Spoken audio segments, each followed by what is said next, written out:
welcome back to Get a Riff, where we cut up a bunch of pieces of paper, write down suggestions, pull them and riff for a minute. I'm Markus, Genivive, and we're doing the podcast.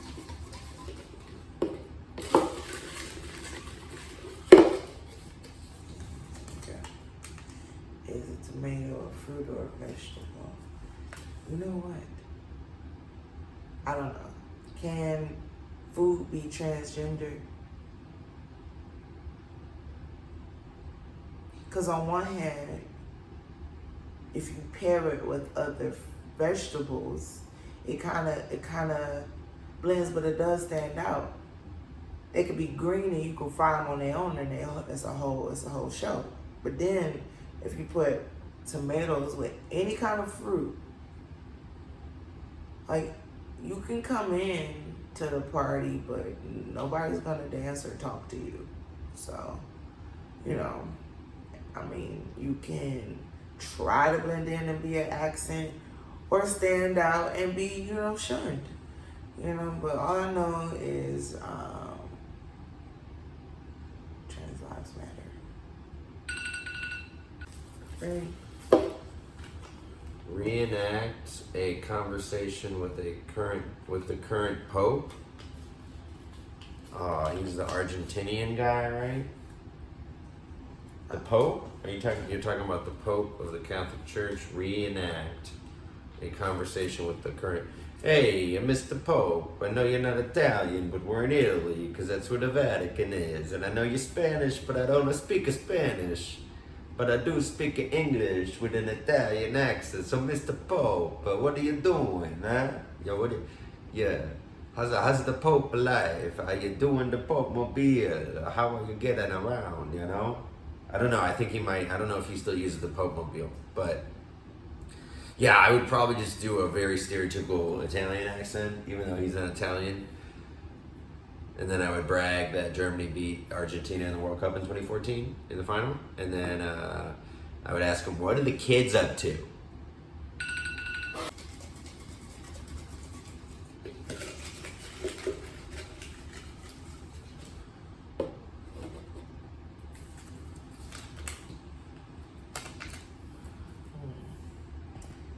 Texas summer, it's like you wake up and it's like, for some reason, I feel the presence of sunshine outside, and it might be a lovely day. And then you go, and you might be a little chilly because the air is on, and everything's all peaceful. And you go to the bathroom, then you may make some coffee, and then you might want to step outside for a little bit to indulge a bad habit or two. And then as soon as you step out, you start to sweat. And it's like, I can handle this. I feel alive. It's great. And then that sweat never stops. You shower, you sweat in the shower, you sweat out the shower, you sweat getting to your first destination. Oh, and then it's like, guess what? Nighttime comes, it's kind of the desert. You remember on TV how deserts is always freezing at night? Not motherfucking Texas. You get to... What do you wish you could change about your significant other? Oh, nothing. Not a darn thing. I wish I could change the things about me that she wanted to change about me, This was a loaded question when you threw this in the bucket, and you knew that, because you didn't know who was going to get this. And whoever got this was going to have to fucking just toe the line of trying to be creative without ruining the relationship, or at least the day. So now I'm in this. That's a different timer. Okay, different timer. I still have 30 seconds. You trying to light me early on your question? Okay, no, never mind. I would not change anything about you. I think you are perfect. You're beautiful. You're hilarious, and I wouldn't change anything. The only thing I would change is I would hope that you won't write that kind of question again and put me on the spot like that. I didn't write anything like that. Put you on the... I put Texas summer. I wrote that. Thought that was nice, neutral.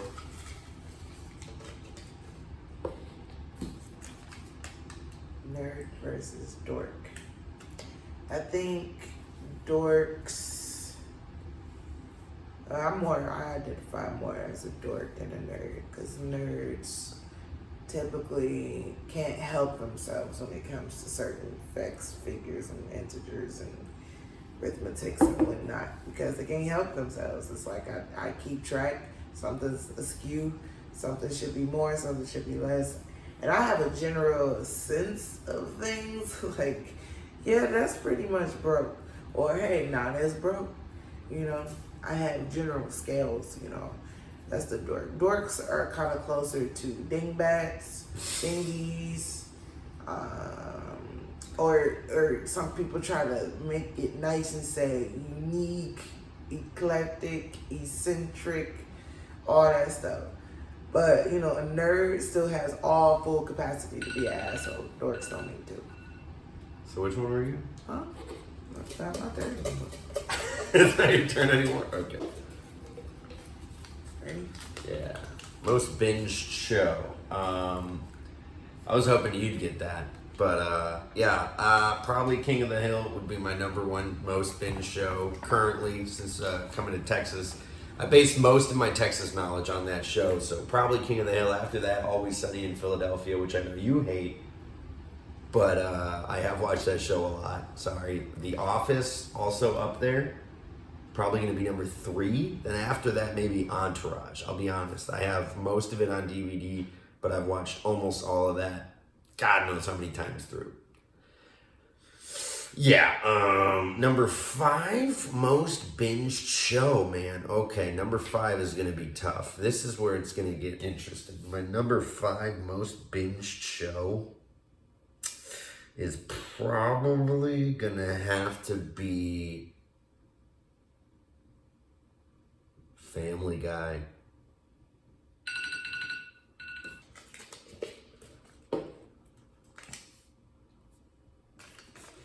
Critical race theory.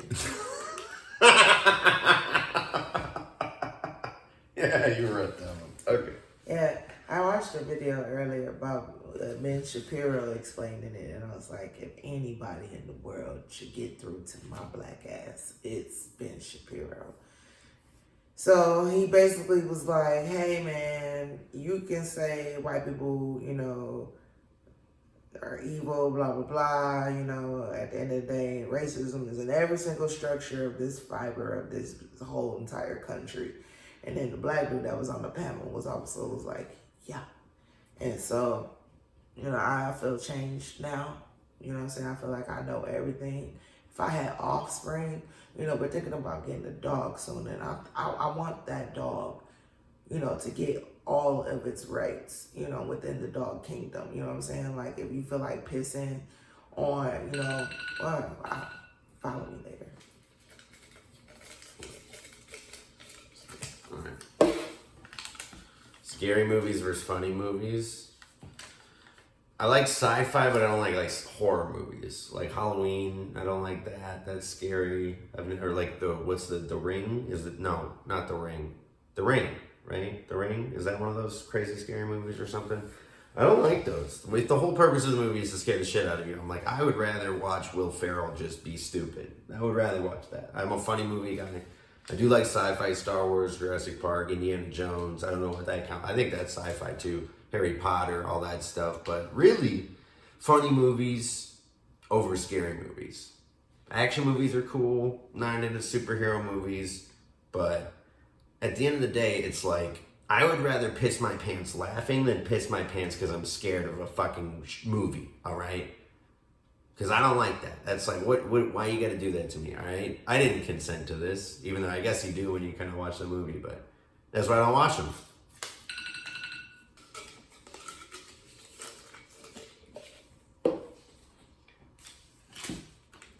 First cell phone. I had a, what do you call those things? Starts with like a tech phone, track phone. Track phone? Track. Brick phone? No. It was a prepaid, and you could play the snake on it. And, you know, I was only supposed to use you know, my minutes for emergencies. And I maybe think I had like nights and weekends, but not sure. But I know the next phone was the most fun. It was the Nextel Chirp. And it was like a grown-up walkie-talkie. Like, it was really meant for construction peoples and stuff. But everybody was Nextel chirping and getting the most ignorant ringtones. And then throwing it against the wall because they said it's built tough, you know what I mean? So You had the walkie-talkie? I had the Nextel Chirp. Oh, I've always wanted it. This was the last one in here. Yep, there you go. How do you imagine Jesus' return? Well, I think he definitely is going to come in on a private jet, fly through the clouds. You know, I think he's going to have... He's not going to wear robes. I think he's going to dress more modern. I think he's going to have like chino pants and like a flannel. You know, I could picture... I'm picturing white Jesus, by the way. That might be racist, but I'm picturing, you know, white Jesus, long hair, you know, short beard, cut abs, flannel, chino pants, flying in on a G6. He's wearing sunglasses. They're aviators. He didn't fly the plane, but nobody flew the plane. He flew the plane with his mind because he's magic. And so Jesus flies in. I think he's probably going to land at like LaGuardia or something, just the most busiest airport or something, or maybe Atlanta. Maybe he'll go down to Atlanta.